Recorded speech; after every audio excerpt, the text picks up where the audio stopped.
우리는 지난 3주간 헌금을 어떻게 드려야 하는가에 대해서 함께 말씀을 나눴습니다. 우리가 드리는 봉헌, 헌금은 하나님께 무엇을 받기 원해서 또는 복 달라고 복을 기대하는 바램을 바탕에 둔 것이 아니라 받은 것이 있거든에서 시작이 됩니다. 하나님께 받은 것에 대한 우리의 반응은 어떻게 나타나야 하는가? 그 반응의 구별이 필요한 것이고 그 과정은 나와 하나님 사이의 관계를 고백하는 것입니다. 그러므로 우리는 헌금할 때 하나님께 돈을 드리는 것이 아니라 하나님을 향한 우리의 마음, 받은 은혜에 대한 고백과 감사를 드리는 것이다 라고 했습니다. 그리고 이어 2주간은 11조에 대해서 함께 말씀을 나눴습니다. 구약에서 11조를 드리라 라는 하나님의 뜻은 무엇인가? 하나님은 이스라엘에게 너희 모든 삶의 터전이 나의 것임을 고백하고 그 드린 11조를 하나님의 뜻에 맞게 사용하여 하나님의 통치를 너희가 사는 땅에 실현하는 하나님의 나라의 백성으로 살게 하기 위해서 11조를 드리라라고 명령하셨습니다. 우리는 그리스도의 십자가로 인해 성취된 율법에 따라서 구약에서 말하는 이 11조가 아닌 그리스도로 인해 완성된 새 언약에 따라 연보를 통해 11조에 담긴 신앙의 고백을 하나님께 올려드리며 하나님의 통치를 이 땅에 드러내는 일을 감당합니다. 헌금, 우리가 드려야 하는 온전한 11조, 나에게 주어진 열의 하나를 빼먹지 않고 드리는 것이 끝이 아니라 나머지 9 역시 주신 분의 마음에 합당하게 사용하는 데 있습니다. 그렇기 때문에 우리는 돈을 어떻게 벌고 어떻게 사용하고 돈에 대해서 어떠한 가치관을 가지고 있느냐, 그 재물관을 바로 정립하는 것이 중요합니다. 재물에 있어서 하나님께서 우리에게 원하시는 것은 하나님께 드리는 것뿐만 아니라 재물을 얻고 사용하고 그 재물을 바라보고 그 재물을 어떻게 다루는가까지 포함되어 있습니다. 그렇다면 우리가 먼저 오늘 어떻게 재물을 얻어야 하는지에 대해서 같이 말씀을 나눠보도록 하겠습니다. 하나님께서 인정하시는 재물 얻는 방법은 정당한 노동의 대가를 지불해서 얻는 것입니다. 오늘 본문 시편 128편 1절 2절 말씀 우리 다 같이 읽어봅니다. 시작. 여호와를 경외하며 그의 길을 걷는 자마다 복이 있도다. 내가 내 손이 수고한 대로 먹을 것이라. 내가 복되고 형통하리로다. 아멘. 손이 수고하여 버는 것, 이 방법은 기독교의 원칙입니다. 교회는 전통적으로 노동을 거룩하게 여겼습니다. 그리고 노동을 통하여 얻지 않는 소득을 도둑질에 가깝게 여겼습니다. 그런데 우리는 형통이나 복에 대한 개념을 이야기할 때 대가를 치르지 않고 얻는 것에 대해서 이야기할 때가 많습니다. 거저 얻는 것, 땀 흘리지 않고 갑자기 뚝 떨어진 것들을 복 있다라고 얘기를 합니다. 열심히 일하여 돈을 벌었다고 칩시다. 그러면 그건 당연한 것이죠. 당연한 것이라고 생각하지 복으로 생각하지 않는데, 사두었던 땅이 폭등을 하거나 말 그대로 코인을 하거나 주식이 갑자기 상한가를 쳤다라고 하면은 그때는 복처럼 여겨질 때가 우리 마음속에 있다라는 것이죠. 이 시대에 돈을 버는 방법을 이야기하자면 가장 중요한 거, 어떻게 하면 많이 벌 수 있을까입니다. 여기에 추가된 게 있습니다. 어떻게 하면 더 쉽게, 어떻게 하면 더 빠르게가 추가되어 있습니다. 내가 노력하고 일하는 정당한 대가를 지불하여 얻지 않고 거저 얻고 싶은 욕심은 대부분의 사람들의 마음속에 있습니다. 그런데 내가 대가를 지불하지 않고 얻으려면 누군가의 땀방울과 노력이 들어가 있는 무언가를 그냥 가져와야 합니다. 여러분, 불안당이라는 단어 아시죠? 한마디로 때를 이루어 도둑질하는 집단을 불안당이라고 합니다. 이 말의 한자를 보면은 안 입을 자, 땀 한자입니다. 땀을 흘리지 않는 물이라는 뜻이죠. 불안당은 땀을 흘리지 않는 자들, 즉 남들이 땀을 흘려 일해 놓은 열매를 자기가 땀 흘리지 않고 빼앗아가는 자들이라는 뜻입니다. 만약 우리가 사는 세상이 내가 노력하지 않고 남이 해놓은 것을 쉽게 빼앗아가는 불안당들이 판을 친다고 한다면 어떻게 그 사회가 평화로운 사회라고 할 수 있겠습니까? 땀 흘려 노력한 것을 모두 허사로 만들어버리고 땀 흘려 일한 대가가 보장되어 있지 않는 그 사회에서 어느 누가 땀을 흘리고 노력을 하겠습니까? 그러므로 우리가 이 땅을 하나님이 통치하시는 하나님의 나라, 하나님의 법이 다스리는 나라를 만들기 위해서라면 가장 돈 문제에 있어서는 땀 흘려 일하여 얻는다라는 이 기본적인 원칙을 우리는 지키며 살아가야 됩니다. 하나님은 그러한 자, 수고한 자, 땀 흘리는 자에게 복을 약속하셨습니다. 잠언 28장 20절 말씀, 충성된 자는 복이 많아도 속히 부하고자 하는 자는 형벌을 면하지 못하리라 라고 했습니다. 속히 부하고자 하는 자, 사실 우리 마음속에 다 속히 부자 되고 싶지 않나요? 아니신가요? 부자에 관심 없으신가요? 나는 이 정도로 충분하다 라고 생각하시는 분들도 우리 교회 대부분이겠지만 그 와중에 몇몇은 부자 되고 싶어, 빨리 부자 되고 싶어라는 그러한 마음을 가지고 계실 겁니다. 그런 자들은 형벌을 면하지 못한다는 거예요. 누가 혼낸다는 겁니까? 하나님께서 혼낸다는 겁니다. 속히 부하지 말라는 이야기가 아닙니다. 속히 부할 수 없음을 이야기합니다. 속히 부하려면 무언가 하나님이 기뻐하시지 않는 방법으로 부자가 될 수밖에 없다라는 사실을 성경은 이야기하는 것입니다. 충성된 자, 수고하는 자, 땀 흘리는 자, 그 사람이 복된 사람이라는 것이죠. 그러면 여러분 뜨끔하시는 분들이 계실 거예요. 갑자기 부자가 되는 경우가 있거든요. 그러면은 난 형벌 받는다라고 생각하지 않으셔도 됩니다.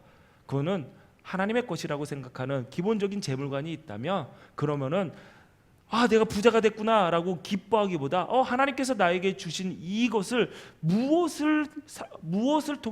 이것을 통해서 어떠한 하나님을 이루게 하시려고 나에게 이것을 맡기셨지라고 생각하시면 됩니다. 여러분의 자녀들이 집에 안에 한 10명이 있다고 칩시다. 뭐 그런 경우는 드물지만 너무 현실성 떨어지니까 한 3명이 있다고 칩시다. 3명 큰 애에게 아이스크림을 이제 한 통을 사와서 딱 줬습니다. 나눠 먹어라. 그런데 그 큰 애가 딱 아이스크림 한 통을 받아서 지가 다 먹고 설사를 하기 시작했습니다. 왜 다 먹었냐 물어보니까 이렇게 얘기합니다. 아빠가 나한테 주셨잖아요. 맞습니다. 주셨지만 맡긴 겁니다. 나눠 먹으라고. 둘째, 동생들과 나눠 먹으라고. 그 소유권은 누구 겁니까? 정확하게 작게 얘기하면 우리들 것이었던 것이죠. 우리가 가끔가다 내 손에 주어졌다고 해서 내 거라고 착각하는 것들이 있습니다. 그것은 그리스도인의 재물관이 아니라는 거예요. 이 땅의 모든 것이 하나님의 것입니다. 나에게 주어진 것도 하나님의 것입니다라는 믿음의 고백으로 여러분들은 11조를 하시는 분들입니다. 그렇다면 나에게 주어진 모든 것도 하나님의 것이기 때문에 하나하나 사용하는 데 있어서 하나님의 뜻 이루기를 도전하고 생각해보고 그리고 기도하며 노력해야 될 것입니다. 충성된 자, 수고하는 자, 땀 흘리는 자, 하나님께서는 그 자가 복된 사람이다 라고 하셨습니다. 그러므로 하나님께서 우리를 보내신 이 땅이 땀 흘린 가치를 인정하고 손이 수고한 대로 먹는 것이 복이 되는 하나님 나라가 이루어지기 위해서 기도하고 그 나라가 이루어지기를 기대하고 그 나라가 임했다라는 믿음으로 그렇게 살아가야 됩니다. 여러분, 우리가 많이 벌고자 하는 가장 큰 이유가 뭘까요? 내가 쓰고자 하는 것이 많기 때문입니다. 재미있는 것 중에 가장 큰 재미는 돈 쓰는 재미 아닐까 싶습니다. 여러분 돈 쓰는 거 재미없나요? 돈 쓰는 것만큼 재밌는 게 어디 있는지. 쇼핑을 하면은 사람들 스트레스 풀린다고 그래요. 그리고 무언가 사오면은 기분이 너무 좋대요. 그냥 쇼핑백을 잔뜩 들고 걸어가면은 그 쇼핑백의 무게가 느껴지지 않는다라는 거예요. 그냥 날아갈 듯 걸어갑니다. 쇼핑은 이렇게 재밌어요. 그런데 돈을 써도 재미있지 않는 경우가 있습니다. 일부 예배 때 딱 그러니까 학원비 그러더라고요. 뭐 그런 것도 있지만 돈을 써도 재미없는 경우 쇼핑에서 보면은 필요한 것을 살 때는 재미가 없습니다. 여러분 두루마리 화장지를 사거나 치약 칫솔을 쇼핑하실 때 기쁘신가요? 우와, 내가 찾던 치약이네 하면서 딱 들었을 때 뭔가 쾌감이 느껴지시나요? 여러분 세제를 양손에 가득 들고 돌아오는 그 길, 여러분의 발걸음이 가볍고 즐거우신 적이 있나요? 여러분, 어느 한 방송에 출연한 경제 전문가가 이런 말을 했습니다. 사고 싶다는 마음이 생기는 물건은 필요 없는 물건이다. 맞는 것 같죠? 휴지와 칫솔을 사고 싶다라고 얘기하지 않습니다. 뭐라고 얘기하죠? 사야 한다라고 얘기를 합니다. 그런데 가방이나 백이나 최신형 핸드폰, 멋진 차는 사야 한다라기보다는 사고 싶다라고 얘기를 합니다. 이렇듯 돈 쓰는 재미는 꼭 필요한 것을 사는 데서 생기는 기쁨이 아닙니다. 욕망을 채우는 데서 오는 즐거움이죠. 에릭 프롬의 정의에 의하면 이런 종류의 기쁨은 기쁨이 아니라 쾌락이다라고 하고 있습니다. 쾌락은 한순간은 기분은 좋지만 이내 더 큰 갈증을 나게 하는 감정입니다.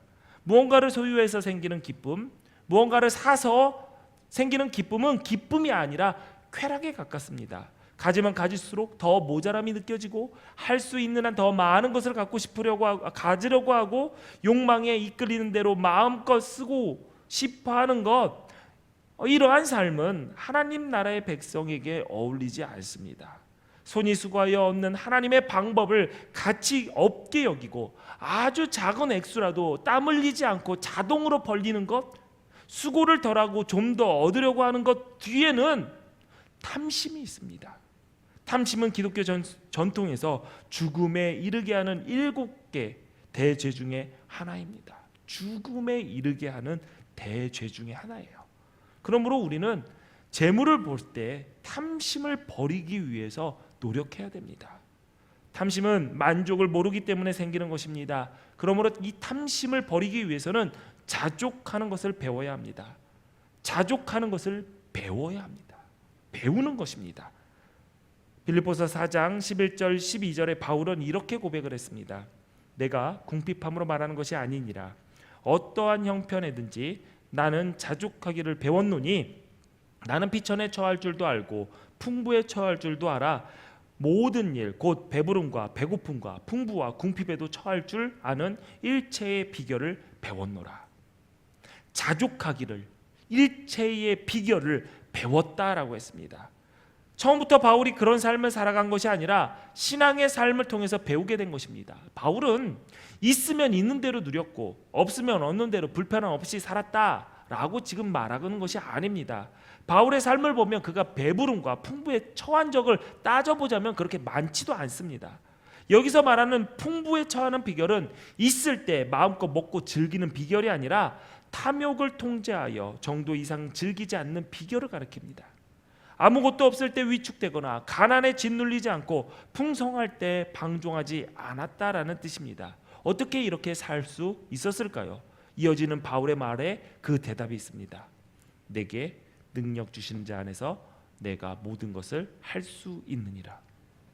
이 말씀은 주님의 능력을 입으면 내가 주어진 나에게 닥친 모든 일을 다 해낼 수 있다라는 뜻이 아닙니다. 주님이 주시는 능력은 탐욕과 욕망의 문제를 해결하게 했고 그로 인해서 풍부에도 궁핍에도 흔들리지 않고 주님만으로 만족할 수 있는 놀라운 신앙의 비결을 발견했다라는 고백입니다. 여러분, 찬송에 이런 찬송이 있죠. 주님 한 분만으로 나는 만족해. 여러분 진짜 주님 한 분만으로 여러분 만족하십니까? 하나님 한 분만으로 만족하십니까?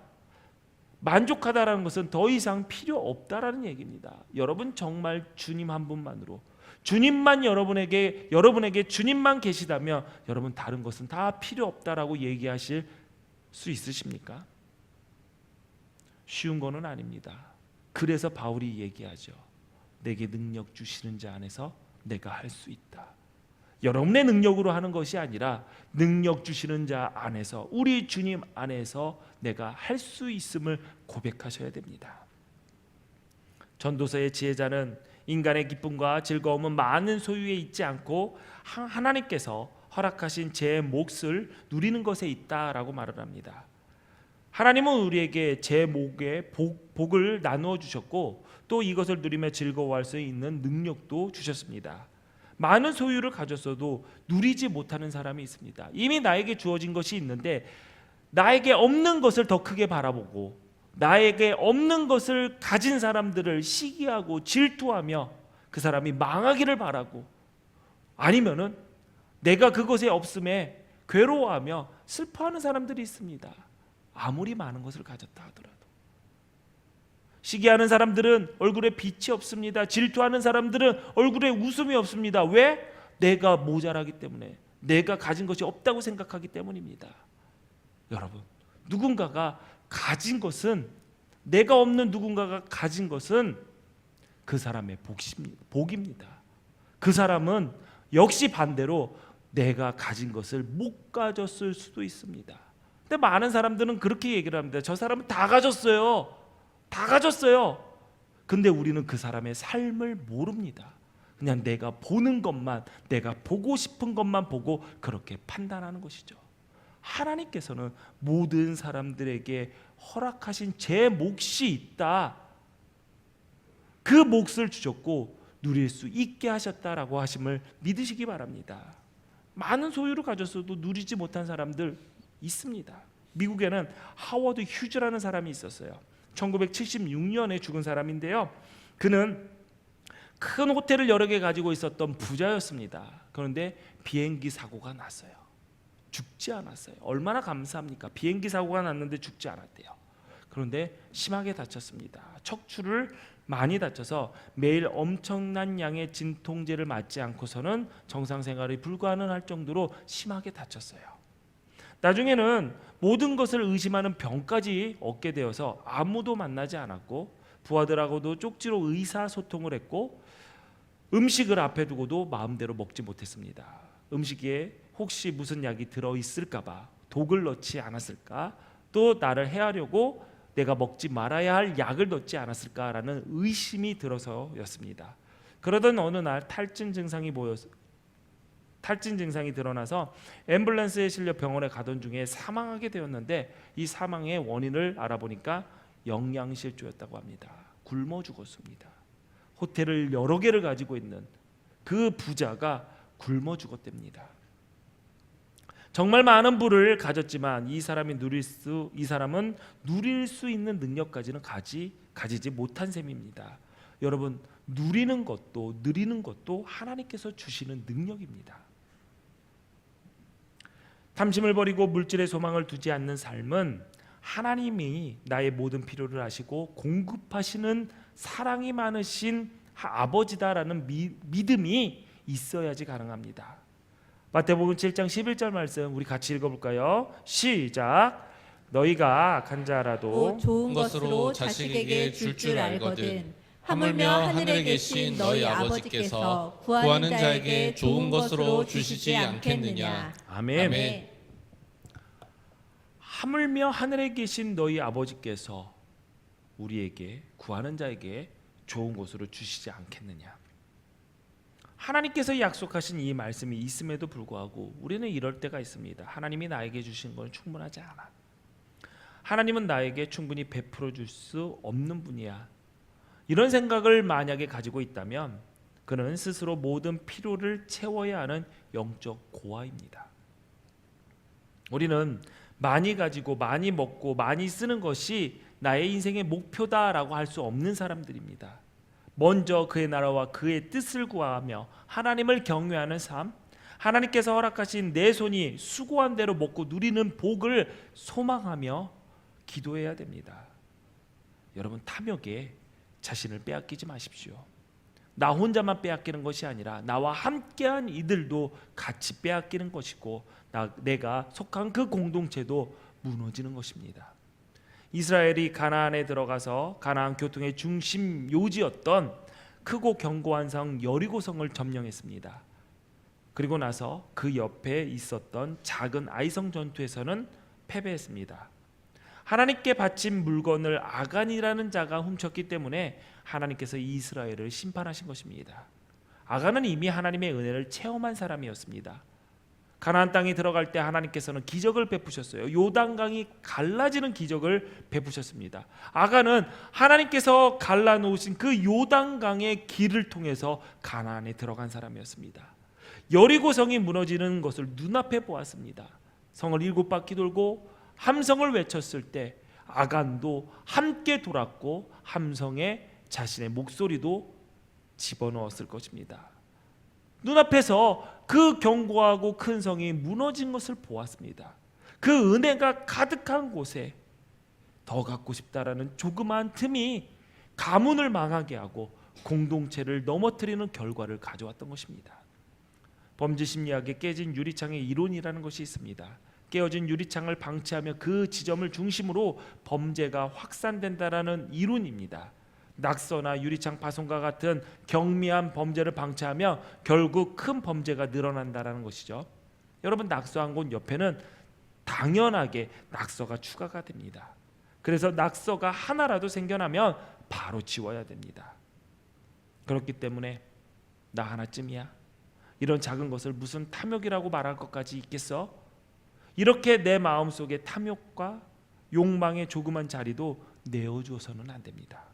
이것은 나 하나로 끝나는 것이 아니라 우리 가정에, 내가 속한 공동체에 누룩과 같이 퍼져서 흔들고 넘어뜨리게 만듭니다. 여러분, 우리의 삶은 우리가 구원받은 자임을 증명해야 됩니다. 또한 우리 공동체는 하나님의 나라가 어떤 나라인지 드러내 보여야 됩니다. 가장 잘 보이는 것은 내가 돈 쓰는 것을 어떻게 쓰느냐입니다. 존 웨슬리 목사님은 이렇게 말씀하셨습니다. 구원받은 자는 영혼과 지갑이 구원받아야 된다. 지갑이 구원받아야지 구원받은 자라는 겁니다. 성령이 주시는 능력으로, 내게 능력 주신 자 안에서 모든 것을 할 수 있다라는 믿음으로 탐욕을 이겨내고 하나님 마음에 합한 재물관으로 돈을 쓰시고 돈을 버셔야 됩니다. 걱정과 염려가 우리의 삶을 지배하도록 내버려 두지 마십시오. 여러분, 우리는 재물에 의지해서 살아가는 존재가 아닙니다. 여러분의 현재와 미래는 돈이 책임지시는 것이 아니라 창조주 하나님이 책임지십니다.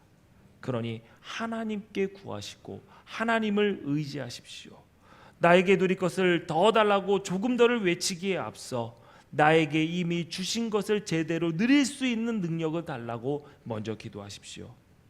우리는 하나님의 백성으로 삶을 살아가지만 여전히 우리의 호흡이 붙어있는 한 우리는 이 땅에 발을 딛고 돈의 영향력이 큰 세상에서 살아가야 합니다.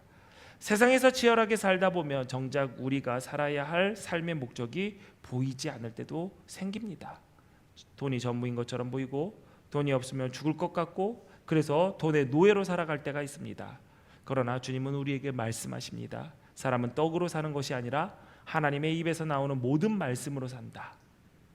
더 넘는 재물에 소망을 두는 삶이 아니라 오직 우리에게 모든 것을 풍성히 주셔서 즐기게 하시는 하나님께 소망을 두어 허락하신 복의 주인공이 되시기를 주님의 이름으로 축원합니다. 기도하시겠습니다.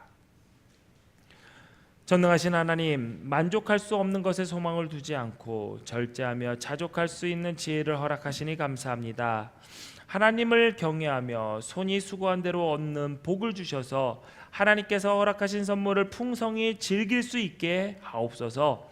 기독교의 성도들, 돈에 끌려다니며 정함이 없는 재물에 소망을 두는 삶이 아니라 하나님의 입에 나오는 모든 말씀에 의해 살아가는 하늘 백성 되게 하옵소서. 예수님 이름으로 기도하옵나이다. 아멘.